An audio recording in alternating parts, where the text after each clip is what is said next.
बहुत सारा भगवान शंकर जी का वृतांत है, बहुत सुंदर भगवान शंकर जी के चरित्र हैं।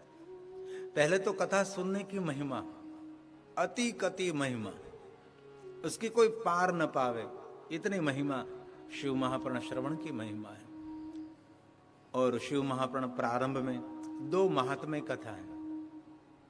एक महात्म्य कथा देवराज की है और दूसरी महात्म्य कथा विदुंग और चंचुला जी की है। दोनों भगवान महादेव की गति हुई, दोनों को शिव भक्ति और भगवान महादेव का लोक मिला। ये दिव्य कथा सुनने से संपूर्ण पूर्ण शिव कथा श्रवण का फल मिलता है। एक श्लोक बोलकर इस महात्म्य कथा में हम प्रवेश करें।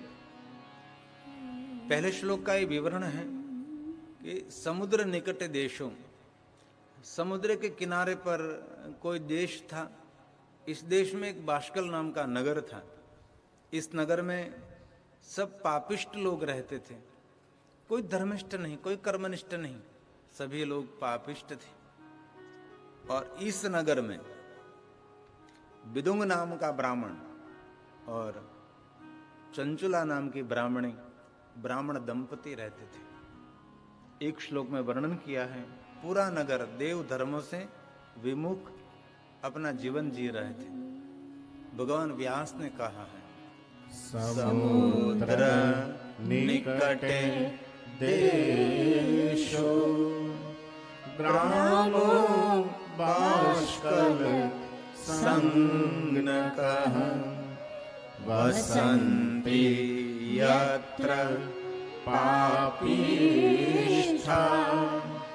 वेद धर्मो जिता जना, वेद धर्मो जिता जना। वेद धर्मों से विमुख सबका जीवन था।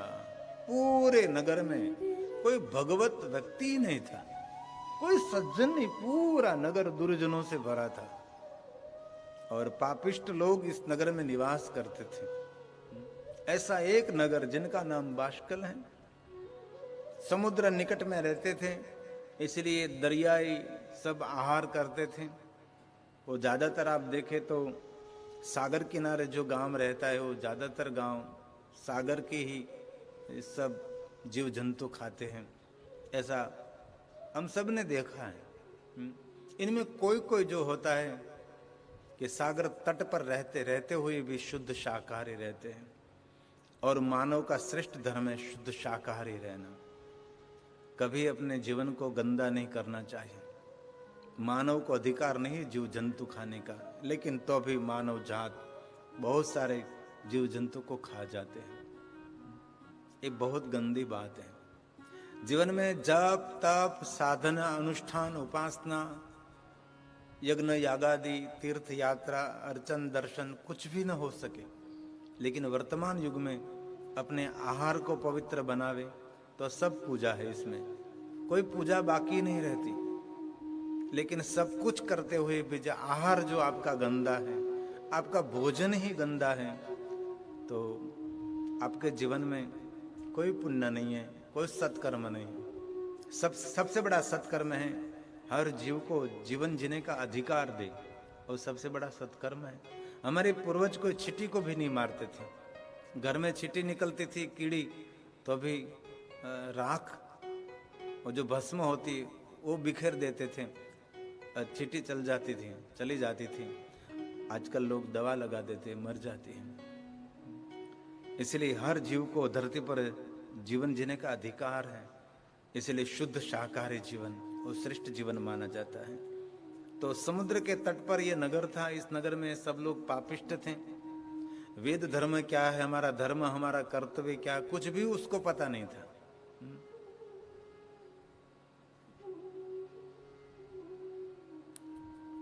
તમારે રાજા ભાઈ ધ્યાન રાખવું જોઈએ। એ લોકોને ખબર નથી કયો કેમેરો શરૂ છે।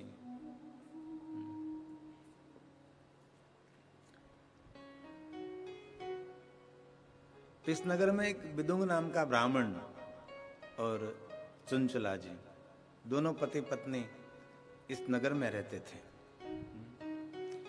ये विदुंग नाम का ब्राह्मण का कर्तव्य क्या था? जिनको जीवन जीने की कला नहीं है उसको जीवन प्रदान करे, उसका कर्तव्य था।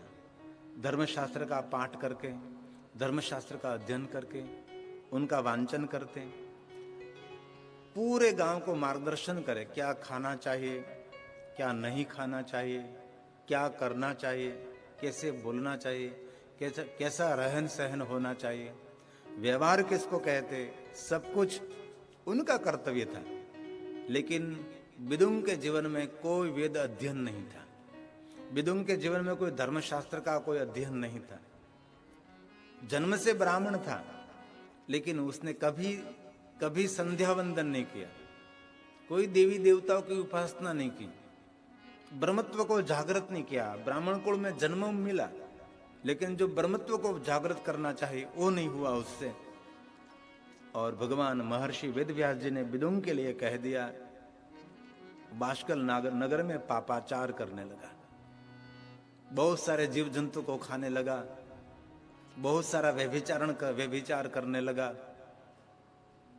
भगवान व्यास जी ने तो मर्यादा छोड़कर सब कुछ वर्णन कर दिया, लेकिन वक्ता की शब्द मर्यादा रहनी चाहिए। जो वक्ता शब्द मर्यादा नहीं रखता उनकी मर्यादा दूसरे लोग भी नहीं रखते। इसलिए शब्दों की मर्यादा होती है, शब्दों की कोई सीमा होती है। तो भगवान व्यास तो लिख सकते हैं, लेकिन वक्ताश्री को ये नहीं बोलना चाहिए और कह देना चाहिए को धर्मशास्त्र के विरुद्ध जो जो कार्य है वो सब कर रहा था। जितने पापाचार है सब पापाचार में वो डूबा हुआ था। और उसकी पत्नी सुंचला जी भी बहुत पापाचार कर रही थी, वो भी व्यभिचारिणी थी। दोनों पति पत्नी अपने जीवन को खत्म कर रहे थे। समय धीरे धीरे जा रहा था, पूरा नगर पापिष्ट था। इनमें एक दीप जल रहा था, विदुंग नाम का ब्राह्मण, ये ब्राह्मणी, लेकिन वो भी दीप बुझ गया। धर्म का पूरा अंधेरा इस नगर में हो गया। कोई धर्म नहीं, कोई वेद धर्म नहीं, कोई किसी की आमन्या नहीं, कोई मर्यादा नहीं, कोई किसी का मान नहीं, सम्मान नहीं। ऐसा एक नगर था और पूरा जीवन विदुंग ने पापाचार में गुजारा। शराब पीता रहता था, जुआ खेलता रहता था, और बहुत सारे ऐसे पाप हैं जिनका वर्णन करना ये हमारे लिए योग्य नहीं है। ऐसे पापाचार में वो विदुंग रहता था।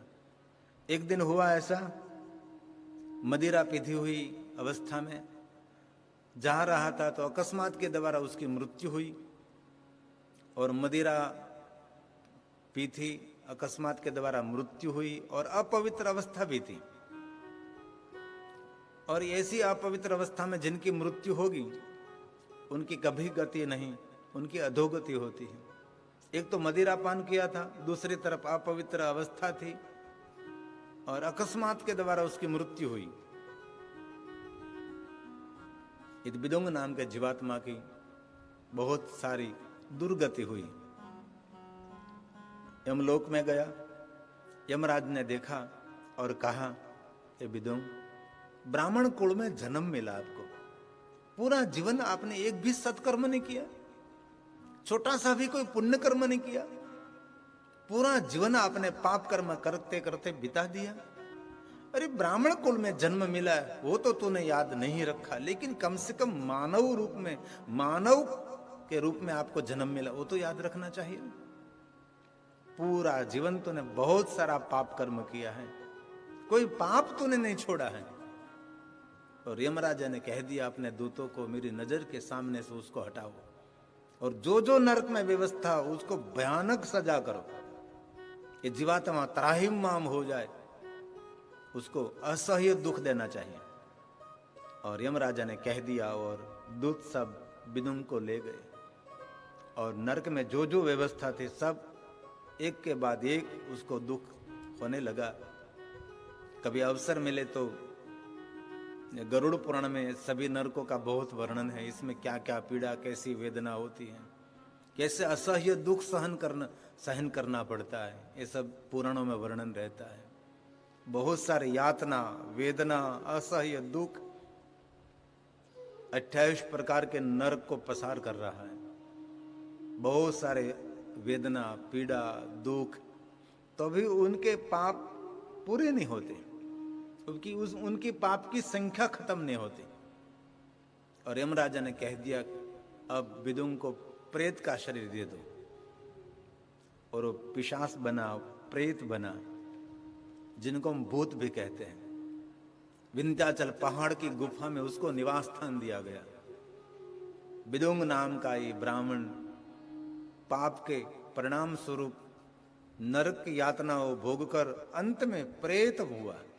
प्रेत बनकर बहुत सारी पीड़ा को सहन कर रहा है, जोर जोर से रुदन कर गुफा में रहता है। ऊपर आकाश में दृष्टि करें तो कोई पक्षी को देखता तो पक्षी के सामने दृष्टि करने मात्र से पक्षी ऊपर से नीचे आकर मर जाता था। कोई वृक्ष के सामने दृष्टि करे तो वृक्ष सूख जाता था। तृष्णा लगती थी, बहुत पानी पीने का मन रहता था, तो पानी पीने के लिए दूर दूर कोई कूप, कोई वावड़ी वहां जाता था, और जल के पर दृष्टि करे तो जल भी सूख जाता था। असह्य वेदना, तृषा सहन नहीं होती, रुधिर के आंसू से रो रहा है, भयंकर भयानक रुदन कर रहा है विदुम। और पानी पीने के लिए दूर दूर सरिता के तट पर जाकर वह पानी की अंजलि भरता है, और दृष्टि पड़ती है तो पानी सूख जाता है। पानी पानी, निरंतर पानी पीने के लिए दौड़ता, इधर उधर भागता रहता है।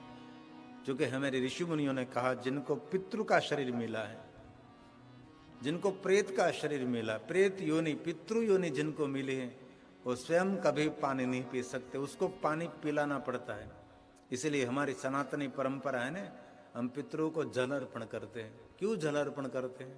कि वो स्वयं जल नहीं पी सकता, इसलिए हम यहाँ से उसको जल पिलाते हैं। ये हमारी सनातनी परंपरा है, ये ऋषि मुनियों की परंपरा है। जो सज्जन, जो भगवत लोग हैं, अपने पितरों की तृप्ति के लिए कुछ न कुछ कार्य करते रहते हैं। कभी नारायण बलि करते हैं, कभी तीर्थ में जाकर अपने पितरों को याद करके जल की अंजलि अर्पण करते हैं, कभी कभी पितरों की तृप्ति के लिए श्राद्ध क्रिया करते हैं। बहुत सारे कर्मकांड में पितृ तृप्ति के लिए कर्मकांड हैं, वो निरंतर लगातार करते रहते हैं।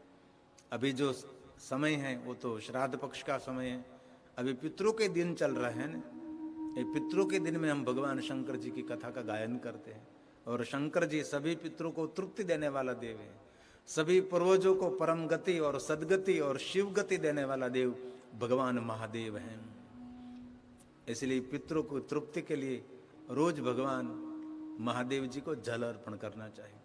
और शिव महापुराण में कहा है, नित्य जो भगवान महादेव को जलाभिषेक करते हैं उनके सभी पितृ तृप्त रहते हैं।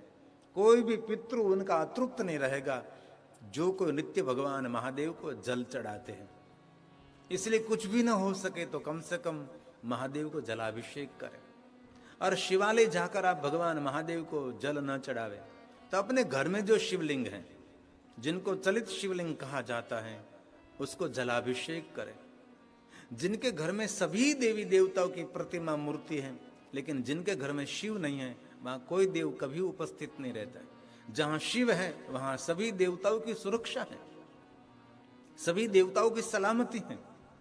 और कहीं के संप्रदाय ऐसे निकले हैं, शिव जी को निकाल दिया है, घर में शिव नहीं होते। शिव नहीं तो कोई देवताओं की सुरक्षा भी नहीं। सभी देवताओं के रक्षक, पूरे विश्व के रक्षक, पूरे ब्रह्मांड के रक्षक, त्रिभुवन रक्षक भगवान शंकर हैं। आपके घर में जो शिव नहीं है तो समझो आपके घर में कोई देव नहीं है। इसलिए घर में जो शिवलिंग रखते हैं उनका भी जलाभिषेक करने से पितृ तृप्ति रहते हैं। ये भी नहीं आपसे हो सके तो तुलसी को रोज जल अर्पण करो, ये पितृ तृप्ति के लिए है। ये भी ना हो सके तो सूर्य नारायण को जल अर्पण करो। भास्कराय विद्महे दिवाकराय धीमहि तन्नो सूर्य प्रचोदयात्। सूर्य नारायण को जल अर्पण करें। ये भी ना हो सके आपसे तो बिल वृक्ष को जल अर्पण करें, पितृ तृप्त रहते हैं। कभी समय मिले, अवसर मिले तो वट वृक्ष को जल अर्पण करें, कभी पीपल वृक्ष को जल अर्पण करें। अरे कोई प्यासे को जल पिलाओ, वो भी एक पितृ तृप्ति है ने। पहले के लोग तो परब बंधाते थे ने। कोई रास्ता जा रहा था, वहां बड़े बड़े पानी के टैंक भर कर रख देते थे। ऐसा समय था। अभी भी बहुत सज्जन लोग, पुण्यवान लोग होते हैं, पानी का परब लगाते हैं। पीपल वृक्ष लगाने से, वट वृक्ष लगाने से, बिलवृक्ष की सेवा करने से, तुलसी की सेवा करने से, शंकर भगवान को जल अर्पण करने से पितृ तृप्ति रहती है। नित्य सूर्य नारायण को जल अर्पण करे, सूर्य नारायण की वंदना करे। और जिनके घर में भगवान शंकर जी का भजन रहता है, जिनके घर में महादेव जी का भजन रहता है, उनके सभी पितरों की तृप्ति रहते हैं। उनके कोई भी पितृ कभी अतृप्त नहीं रहता। आज विदुंग नाम का ब्राह्मण प्रेत बना, भूत बनकर विंध्याचल पहाड़ों की गुफा में जोर जोर से रुदन कर रहा है। असह्य पीड़ा है, तृषा की वेदना। हम सबको मालूम है कि तृषा की वेदना कितनी भयानक होती है। एक दिन जल नहीं मिला तो दूसरे दिन चलने की भी शक्ति नहीं रहती। दूसरे दिन, तीसरे दिन जल नहीं मिला तो जल के बिना व्यक्ति 7 दिन रह सकता है। और जल नहीं मिलने के बाद 7 दिन के बाद मृत्यु हो जाती है। लेकिन जो जिनका प्रेत का और पितृ का शरीर मिला है, उसकी तो मृत्यु भी हो चुकी है, इसलिए उनकी तो मृत्यु भी नहीं होती ना। बस असह्य दुख ही दुख, दुख ही दुख है। इसलिए पितृ की तृप्ति के लिए जरूर महादेव जी को जलाभिषेक करें। अब कोई भी संप्रदाय में, सभी संप्रदाय की विचारधारा श्रेष्ठ ही मानी जाती है, लेकिन सबसे बड़े श्रेष्ठ भगवान शंकर जी हैं। महादेव जी को कभी छोड़ना नहीं चाहिए। आजकल मुझे गौरव हो रहा है, सभी संप्रदाय के लोग भी भगवान महादेव की कथा गाने लगे थे। आज से 25 साल पहले कोई नाम भी नहीं लेता था। आज मैं देखता हूँ वैष्णव के जो संप्रदाय में है वो भी शिव कथा गाने लगे हैं। स्वर्ण संप्रदाय में जो कहीं संत है वो भी शिव कथा गाने लगे हैं। बहुत समय पहले कोई नहीं थे, कहीं शिव कथा सुनने को नहीं मिलती थी। बस कोई कोई शिव भक्त थे, वांचन करते थे, 2-3 व्यक्ति सुनते थे। ये मैंने देखा है, मेरे जीवन में मैंने देखा है। आजकल मैं टेलीविजन के माध्यम से, टेक्नोलॉजी के माध्यम से देखता हूँ बहुत सारे संप्रदाय के संत शिव कथा गा रहे हैं। लेकिन एक बात जरूर याद रखना चाहिए, आप लगाव से उसका ही गीत गा सकते हैं जो आपके इष्ट देव हैं। जिनके इष्ट देव महादेव नहीं है, वो महादेव पर कभी हृदय से बोल ही नहीं सकते। हृदय से, दिल से वही बोल सकते जिनके इष्ट देव भगवान शंकर हैं, जिनका इष्ट भगवान महादेव, जिनकी परंपरा शिव है। जिनकी परंपरा में शिव नहीं है, वो बोलेगा तो थोड़ा सा हटकर बोलेगा। इसलिए आपके इष्ट है, उन पर आपकी श्रद्धा है, तो उन पर आप बहुत अच्छी तरह से बोल सकेंगे। लेकिन जिनके हृदय में भगवान महादेव की भक्ति नहीं, भक्ति की धारा एक ही तरफ होती है। भक्ति का नाम पतिव्रता भक्ति है। हम सबको सम्मान देते, लेकिन हमारा इष्ट तो एक ही रहता है, और कोई हमारा इष्ट नहीं, एक ही हमारा इष्ट है जिनका नाम है महादेव। सभी देवी देवताओं को, सभी संप्रदाय के देवों को हम प्रणाम करते हैं, उसका आदर करते हैं, लेकिन हमारा चित्त, हमारा मन, हमारा हृदय, हमारी वाणी भगवान शिव को ही समर्पित रहती है। क्योंकि हमारी परंपरा शिव है, हमारे इष्ट भगवान शिव हैं, हमारे कुल देवता भगवान महादेव हैं। लेकिन आजकल बहुत सुंदर हो रहा है, सब भगवान महादेव की कथा गाने लगे हैं और शिव युग आ रहा है, और शिव के बिना जीव का कभी उद्धार भी नहीं होने वाला। और स्वयं भगवान महादेव ने भी कहा, सभी देवों ने भी कहा कि पूरे जीवन हमारी साधना उपासना करते रहो, लेकिन आपके जीवन में शिव नहीं प्रवेश करेंगे तब तक आपका कोई उद्धार नहीं है। सभी देवी देवताओं की पूजा अर्चन का फल शिव साधना से मिलता है। जिस यज्ञ में शिव नहीं है, वो यज्ञ नहीं रहता, यज्ञ का विध्वंस हो जाता है।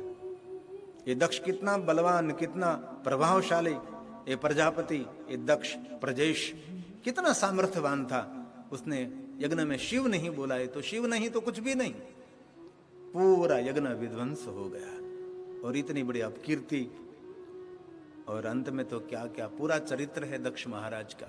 और अंत में तो दक्ष महाराज को स्वीकारना ही पड़ा कि शिव ही श्रेष्ठ है, और सभी को स्वीकारना पड़ेगा कि जीव का आधार शिव है, जीव का अंतिम स्थान शिव है।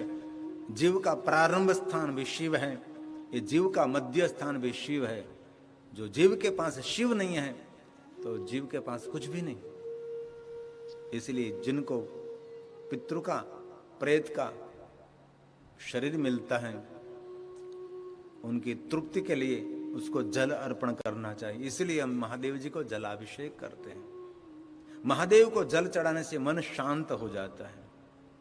जिनका मन उद्वेग से भरा रहता है, जिनका मन विचलित रहता है, जिनके मन में निरंतर चिंता और भय रहता है, उसके लिए तो रोज भगवान महादेव को जलाभिषेक करें, धीरे धीरे जल की धारा करते रहें।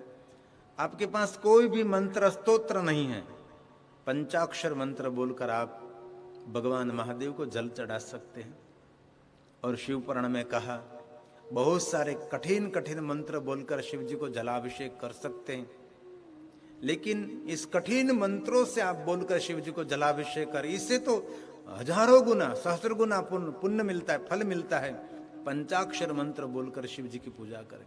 बहुत सारे पढ़े लिखे विद्वान ब्राह्मणों को मैंने देखा है, उसके पास इतनी विद्वत्ता होती, तो भी सभी विद्वत्ता को एक बाजू रखकर पंचाक्षर मंत्र बोलकर ओम नमः शिवाय, ओम नमः शिवाय बोलकर भगवान महादेव को जलाभिषेक कर दे। क्योंकि वो विद्वान जानते हैं कि सभी मंत्र स्तोत्र बोलकर मैं शिव जी को जलाभिषेक करूं, उससे सहस्त्र गुना पुण्य, पंचाक्षर मंत्र बोलकर शिव जी को जलाभिषेक करूं तो मुझे अधिक फल मिलेगा।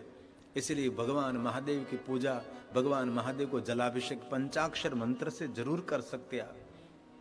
पितृ तृप्ति के लिए आप निरंतर भगवान शंकर जी की भक्ति करें। ये श्राद्ध पक्ष चल रहा है और आप शिव जी की कथा सुन रहे हैं। जजमान श्रीयों का बहुत मैं आदर करता हूं और आपके पुण्य फल स्वरूप मेरे हजारों करोड़ों शिव भक्तों तक कथा पहुंच रही है। तो विदुंग नाम का जो ब्राह्मण था, पूरे जीवन में उसने कुछ शिव भक्ति भी नहीं की, कोई साधना उपासना अनुष्ठान नहीं किया, कभी संध्या वंदन नहीं, कोई सत्कर्म नहीं, कोई परोपकार का कोई कार्य नहीं, दान धर्म की तो कोई बात ही नहीं। पूरे जीवन में अधर्म से भरा हुआ उसका जीवन रहा और अंत में तो उसकी अधोगति हो, प्रेत होकर भयंकर रुदन कर रहा है, रुधिर का आंसू टपक रहा है और विंध्याचल पहाड़ों में असह्य दुख, असह्य पीड़ा सहन कर रहा है। और यहां बाष्कल नगर में ये संचुला जी, उसका पति तो गया, कोई मर्यादा नहीं जीवन में, व्यभिचार से भरा हुआ उसका जीवन है। भगवान व्यास ने तो बहुत कुछ कहा, लेकिन ये बोलने योग्य नहीं है। व्यास जी ने तो कह दिया, लेकिन ये कथाकार को ऐसा नहीं बोलना चाहिए। ऐसा पापाचार, ये दुराचारणी, व्यभिचारणी संचला जी कर रही है। जिनका मन संचल रहता है, जिनका मन स्थिर नहीं, उसको कहते हैं संचुला। उनका कहीं मन टिकता ही नहीं, उनको कहते हैं चंचुला। चंचल रहता है मन, चंचल, उसको कहते हैं चंचुला। पूरा जीवन पापाचार में। रूप बहुत उसके पास था, इतनी सुंदर थी तो उसके सुंदरता का दुरुपयोग करती थी, उसका देह का व्यापार भी करने लगती थी। ऐसा दुर्व्यवहार करते करते करते अपने जीवन को बर्बाद कर दिया। और सुंदरता कहां तक, युवानी में, वृद्धावस्था आई, सुंदरता खत्म। सुंदरता के शत्रु ये वृद्धावस्था है। ये संचला जी धीरे धीरे वृद्ध होने लगी। अपने पास जो रूप था, रूप धीरे धीरे खत्म हुआ। इधर उधर यहां वहां घामती घूमती कहां कहां जाती है। अंत में तो भीख मांगने लगी। इतनी दुर्दशा हुई संचला जी की, जो पाप कर्म जीवन की दुर्दशा ही करते हैं। इसलिए जीवन में छोटा सा भी पाप न हो, ऐसा बहुत ख्याल रखना चाहिए। एक छोटा सा पाप बहुत बड़ा दुख भी दे सकता है। एक छोटा सा पुण्य जीवन को तार भी देता है। पूरे नगर के लोग उनको परेशान करने लगे और संचुला जी अपने जीवन से त्राहिमाम हो गए। और निर्णय ले लिया कि इस गांव को छोड़कर मैं कहीं और जाऊं, कोई मुझे भीख तो देंगे। एक पापी सुनचुला है, वृद्ध सुनचुला, ये थकी हुई चंचुला जी अपने बाष्कल नाम का नगर छोड़कर धीरे धीरे जाने लगी। कहां जाऊं? दूर दूर देख रहे, पूरा दिखाई भी नहीं देता आंखों से, क्योंकि बुढ़ापा आ गया है, वृद्धावस्था आ गई है। पूरे जीवन में कोई सत्कर्म नहीं, कोई पुण्य कर्म नहीं है, कभी परोपकार नहीं किया, दूसरों पर कभी दया नहीं रखी, बस निरंतर कदम कदम पर पापाचार पापाचार। पूरा जीवन दुराचार व्यभिचार से भरा था। जीवन का कोई लक्ष्य नहीं था, कहां मुझे पहुंचना है। बस ऐसे नगर को छोड़कर चलने लगी। दूर दूर देख रही है, मैं कहां जाऊंगी, मैं कहां जाऊंगी। तो एक ध्वजा दिखी। संचला जी के मन में हुआ कि सामने कोई ध्वजा जैसा लगता है, वहां मैं जाऊं। अंदर से स्फुरणा हुई कि जरूर वहां कोई मंदिर होगा, वहां को आश्रम भी होगा, मुझे कुछ भी खाने पीने के लिए मिल जाएगा, आश्वासन और आश्रय भी मुझे मिलेगा। और जहां जहां देवस्थान है वहां सब सुविधा रहती थी। अब तो नहीं है, कहीं कहीं पर है। और जहां ध्वजा है वहां भोजन की भी व्यवस्था होनी चाहिए, वहां परमात्मा का भजन भी होना चाहिए, और वहां आश्वासन और किसी को आश्रय भी मिलना चाहिए। वहां ध्वजा की महिमा रहती, वहां ध्वजा की गरिमा है। सुनचला जी दूर से ध्वजा को देखकर धीरे धीरे चलती चलती वहां पहुंची जहां ध्वजा दिखाई देती थी। सुंदर आकाश में गुंजता हुआ सुंदर शिखर दिखाई दिया। ये वृद्ध सुनचुला, ये पापी सुनचुला सबको पूछने लगी कि किस भगवान का मंदिर है। किसी ने कह दिया कि बहन जी ये मंदिर नहीं है, ये शिवालय है। क्योंकि हम सब जानते हैं मंदिर और शिवालय में बहुत सारा फर्क रहता है। मंदिरों में परमात्मा की मूर्ति विराजती है, शिवालय में स्वयं शिवजी लिंग स्वरूप में विराजते हैं। आलयम सर्वदेवानां तस्मा लिंग मुच्यते। जहां शिवलिंग स्थापित किया है वहां सभी देवी देवताओं निरंतर निवास करते हैं। इसलिए मंदिर और शिवालय में बहुत फर्क रहता है। देवताओं की प्रतिमा जहां स्थापित की जाती हैं उनको मंदिर कहते हैं। जहां भगवान महादेव का शिवलिंग हम स्थापित करते हैं उनको शिवालय कहते हैं। किसी ने कह दिया वृद्ध बहन जी ये शिवालय है। और शिवालय के सामने देखा तो एक तेजस्वी और दिव्य ब्राह्मण बैठकर कुछ प्रवचन कर रहे थे। सुनचुला जी इधर उधर सबको पूछने लगे कि ये शिवालय है तो यहाँ क्या हो रहा है। ये सब बैठे, कुछ यहाँ प्रवचन हो रहा है। तो किसी ने बताया कि बहन जी ये जो सामने प्रवचन दे रहे हैं ना वो देव यज्ञ ब्राह्मण हैं और बड़े विद्वान ब्राह्मण हैं। भगवान महादेव के परम भक्त ब्राह्मण हैं जिनका नाम देव यज्ञ है। और सबको शंकर भगवान की कथा सुना रहे हैं। और ये जो बैठे हैं ना सब बाल में भस्म का त्रिपुंड करके रुद्राक्ष को धारण करते हुए, ये सब भगवान शंकर जी के प्रिय आत्मा है। ये सब महादेव जी के परम भक्त हैं। ये सब शंकर भगवान के कथा का श्रवण कर रहे हैं। बहन जी सुनो, जो शंकर जी की कथा श्रवण करते हैं ना वो भी स्वयं सुखी होगा और उनके पूर्वज भी सुख को प्राप्त हो गए और आने वाले सभी जीवात्मा वो भी सुखी रहेगी। इसलिए अपनी त्रि पीढ़ी को तारने के लिए ये सब शंकर भगवान के कथा का श्रवण करते हैं। बहन जी ये शिव महापुराण कथा का गायन हो रहा है और बहुत सारे भगवान महादेव के भक्त, शिव भक्त, ये सब शंकर भगवान की कथा का श्रवण करते हैं। इतना बोलकर उसने बोलना बंद कर दिया और सुनचुला जी वहां सुनकर स्तब्ध हो गई और मन में सोचने लगे कि मेरा पूरा जीवन निकल गया। मैंने तो कभी ऐसा सोचा भी नहीं कि पूर्वज का उद्धार होना चाहिए, हमारा मंगल और कल्याण होना चाहिए। कभी मुझे तो ऐसा समय ही नहीं मिला। हमने कभी दूसरों के कल्याण की भावना को तो नहीं सोचा, लेकिन हमारे स्व के कल्याण की भावना कभी हमने सोचा ही नहीं। ऐसा विचार भी हमारे मन में नहीं होगा।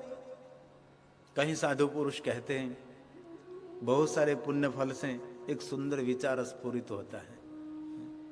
जो हमारे पर कोई पुण्य का प्रभाव नहीं रहता ना, कोई सुंदर विचार भी नहीं आता।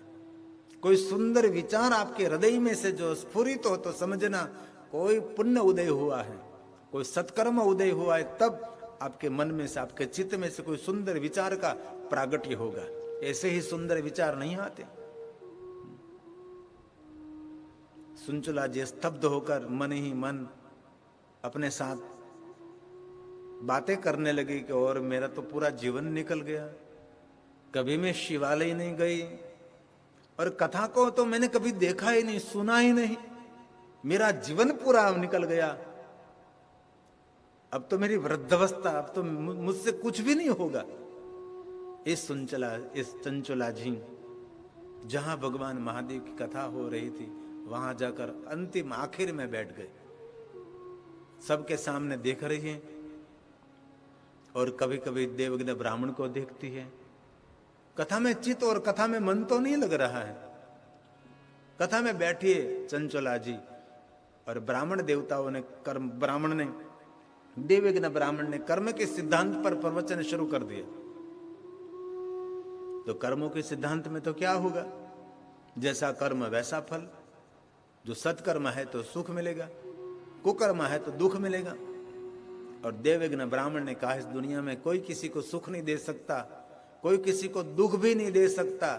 सुख और दुख हमारे कर्मों का फल है। जैसा आप कर्म करेंगे वैसा ही फल रहता है। और पूरा कर्म का सिद्धांत समझाया, बहुत सारे पाप कर्मों के फल को समझाया। ऐसा पाप करने से ये फल मिलेगा, ऐसा पाप करने से दंड मिलेगा, ऐसा पाप करने से ये मिलेगा। पूरे पाप कर्मों का वर्णन किया और पूरे बहुत सारे सत्कर्मों का वर्णन किया। कैसे ऐसे सत्कर्मों करने से ऐसा सुख मिलता है। बहुत सारे एक के बाद एक, यज्ञ से लेकर तीर्थ यात्रा से लेकर परोपकार से लेकर यज्ञ यागादि पूजा अर्चन दर्शन से बहुत सारे सत्कर्मों का लगातार उसने वर्णन किया। और सभी सत्कर्मों का फल ये सुख आनंद मिला। और कुकर्म में सभी शोक उद्वेग बीमारी भय रोग चिंता ये सब मिलता है। ये चंचला जी कथा सुनते सुनते अपने जीवन को निर्णय देने लगी कि ये जो वक्ताश्री ये ब्राह्मण देवता गा रहे हैं, ऐसा कुछ तो हमारे जीवन में भी स्पर्श हो रहा है। क्योंकि चंचला जी ने अपने जीवन में कोई सत्कर्म नहीं किया था, ऐसा कोई पुण्य कर्म नहीं किया था। ये बात तो मेरे लिए हो रही है। और कथा में कोई कोई बात ऐसी भी आ जाती है कि ये बात हमारे लिए होती है। और चंचला जी ने कथा सुनते सुनते अपने जात को निर्णय दे दिया, और मैं तो पापीणी हूं। जो कथा में वर्णन किया गया वो सबको पाप कहते हैं। ये पाप तो मैंने किया है। अपने स्वयं को कहने लगी मैं पापीणी हूं, मैंने तो बहुत पाप किया है, मैंने जीवन में कोई पुण्य कर्म नहीं किया, कभी मेरे उद्धार और मंगल का भाव मैंने प्रकट नहीं किया, मेरे पूर्वजों का कभी विचार नहीं किया। अरे पूरा जीवन मेरा बीत गया। अफसोस करने लगी, अरे मैं तो पापी हूं। अपने जीवन को निर्णय दे दिया मैं पापी हूं। और दूसरों को निर्णय देना सरल है, लेकिन अपने जात को तटस्थ होकर निर्णय देना बहुत कठिन होता है। कथा हमारे स्व की पहचान कराती है, बाद में ईश्वर की पहचान होती है। इस चंचला जी ने कथा सुनकर अपनी स्वयं को पहचान लिया, मैं स्वयं पापी हूं। और देवज्ञ ब्राह्मण ने पूरा सिद्धांत बता दिया कि कर्मों से चलती हुई पूरी दुनिया है। और हम सब जानते हैं जैसा कर्म वैसा हमारा जीवन। इसलिए साधु पुरुष, सज्जन पुरुष, ज्ञानी पुरुष, विद्वान पुरुष लगातार सत्कर्म में रत रहते हैं। और जिनके पास ज्ञान विद्या नहीं है, सज्जनता नहीं है, वो क्या करते हैं? जिनको दुर्जन कहते हैं, ये दुराचार करते हैं, व्यभिचार करते हैं, नहीं खाने जैसा खाते हैं, नहीं पीना जैसा पीते रहते हैं, दूसरों के साथ कपट करते हैं, दूसरों को मार देते हैं, चोरी करते हैं, लूटफाट करते हैं। और भगवान किसी को सुख भी नहीं दे सकता, भगवान किसी को दुख भी नहीं दे सकता। सुख और दुख हमारे कर्मों का फल है। इसलिए हम निरंतर सत्कर्म में लगे रहें। हमारे से एक भी कोई कुकर्म और पाप कर्म न हो। पूरी सावधानी से अपना जीवन जीना चाहिए। और यज्ञदत्त देव यज्ञ ने कथा को विराम दिया और सभी श्रोताओं ने प्रणाम किया। और कथा को विराम देते हुए देव यज्ञ ब्राह्मण धीरे धीरे जा रहा था। संचुला जी ने देखा कि ब्राह्मण देवता जा रहे हैं, दौड़ती दौड़ती आई और देवज्ञ ब्राह्मण के पास खड़ी रहकर प्रणाम करने लगी कि हे ब्राह्मण देवता, मेरे लिए थोड़ी क्षण आप मेरे साथ कुछ बात करें, मुझे कुछ पूछना है। इतनी सरलता से भरा हुआ है देवज्ञ ब्राह्मण था, महादेव का परम भक्त था। बाल में भस्म का त्रिपुंड और कंठ में रुद्राक्ष की माला थी, मुख में पंचाक्षर मंत्र जाप रहा था और धीरे धीरे कथा को पूर्ण करके अपने निवास स्थान की ओर जा रहा था। मार्ग में ये संचुला खड़ी रही और कहने लगी, ब्राह्मण देवता, मैंने आपकी कथा सुनी और कथा सुनकर मेरे जीवन में बहुत बड़ी जागृति आई। कथा सुनकर मेरी जात को मैंने निर्णय दे दिया। हाथ जोड़कर इस संचुला जी ब्राह्मण देव को प्रणाम करते हुए कहने लगी, हे देवज्ञ ब्राह्मण, आपने जो कथा में गाया, आपने जो कथा में कहा, ये सभी सत्य है? तब देवज्ञ ब्राह्मण ने कहा, बहन जी, ये मैंने नहीं कहा, वो तो देव वाणी है, वो प्रभु की वाणी है, ये परमात्मा ने गाया है। मैं तो मध्यस्थी हूं, मैं तो निमित्त मात्र हूं। ये पुराणों में से जो जो भगवान ने गाया है आपको मैं गाकर सुनाता हूं।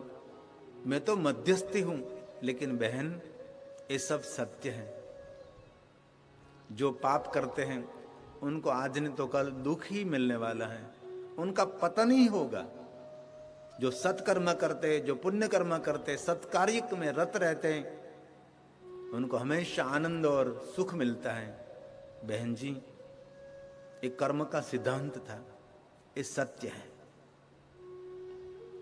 संचुला जी ने कहा कि ब्राह्मण देवता सुनो, मुझे तो मालूम नहीं था, मैंने तो कथा सुनी और मुझे मालूम हुआ कि ये पाप कर्म है, पुण्य कर्म, उसको कुछ भी पता भी नहीं था कि पाप कर्म किसको कहते, पुण्य कर्म किसको कहते। और दूसरों को जीवन का मार्गदर्शन करना वो सबसे बड़ा पुण्य भी माना जाता है। बहुत सारे सत्कर्मों में एक सत्कर्म यही भी है, दूसरों को कथा सुनाओ। भगवान के जो कथा सुनाते उनसे बड़ा कोई दाता भी नहीं। ये दुनिया में सबसे बड़ा दानवीर ये वक्ता होता है। अपनी काली घैली भाषा में जो वक्ता कथा करते हैं ये दुनिया के लिए परोपकारी हैं, इस पूरे जीवात्मा का उद्धार करते हैं। देवज्ञ ब्राह्मण ने कहा, बहन जी सुनो, पाप का फल तो दुख ही दुख है और पुण्य का फल इनमें ही सुख है। संचुला जी ने कहा, ब्राह्मण देवता, आपने जो पाप का वर्णन किया ना, ऐसे पाप तो मेरे जीवन में बहुत सामान्य पाप रहे, लेकिन आपने आपकी शब्दों की मर्यादा नहीं छोड़ी। और बहुत सारे शब्द ऐसे होते हैं वक्ता को व्यासपीठ पर बोलना नहीं चाहिए, और बहुत सारे वक्ता को हम भी सुनते रहते तो कभी कभी ऐसा लगता है कि उसको एक ज्ञान नहीं होना चाहिए, ये मालूम नहीं है, शब्द का प्रयोग कभी नहीं करना चाहिए, बोल देते हैं लोग। चंचला जी ने कहा, आपने शब्द मर्यादा नहीं छोड़ी, आपने वाक्य मर्यादा नहीं छोड़ी, तो आपने जो कथा में पापों का वर्णन नहीं किया ने, ऐसे पाप मैंने किया है। मैं पापिणी हूं। अपने पाप का स्वीकार करने लगी, जोर जोर से बोलने लगी, मैं पापी हूं, मैं पापी हूं, मैं पापी हूं, और स्वयं को धुतकारने लगी, धिक्कारने लगी।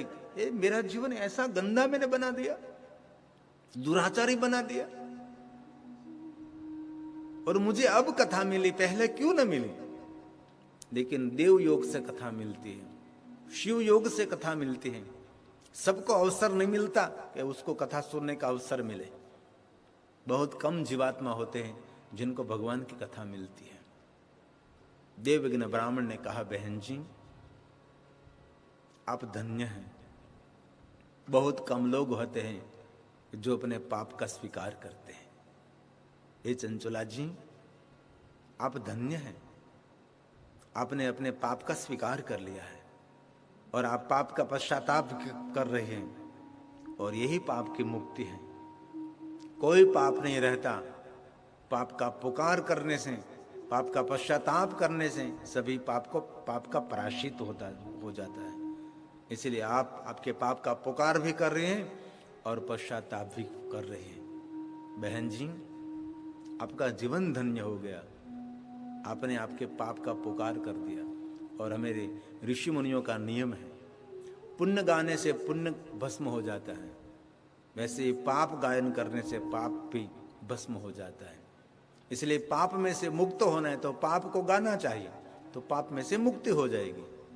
और पुण्य को आपको भस्म करना है तो पुण्य की बातें करनी चाहिए। मैंने ये पुण्य किया, मैंने ये पुण्य किया, मैंने ये सत्कर्म किया। पुकारने से सब भस्म हो जाता है। इसलिए बहुत सारे साधु पुरुष ऐसे दानवीर रहते हैं, कभी अपनी कोई दान की सेवा की जाहिरात नहीं करते, लगातार सत्कर्म करते रहते हैं, कभी पुकारते नहीं हमने पुण्य किया है। क्योंकि पुण्य पुकारने से पुण्य भी नाश हो जाएगा, पाप को पुकारने से पाप भी नाश हो जाएगा। लेकिन पाप पुकारने वाले कम लोग हैं, पुण्य पुकारने वाले बहुत सारे लोग हैं। हमारे गुजरात में एक जेसल नाम का महापापी हुआ है। इतने पाप किए थे कि धरती पर उनके जैसा तो बहुत कम लोगों ने पाप किया होता। इतना पाप कर्म किया था। बहन बेटियों को भी नहीं छोड़ा, उसको भी लूट लिया था, गायों को भी उसने प्यासी, और बहुत सारे हत्याचार, पापाचार, जेसल जगनो चोरटो। लेकिन एक सत्संग मिल गया तो पूरा जीवन उसका उद्धार हो गया। एक गुजरात की पूरी कहानी है जेसल तोरल की। गुजराती में उसके पर एक पिक्चर भी बना है, जेसल तोरल। मैं कहता हूँ कि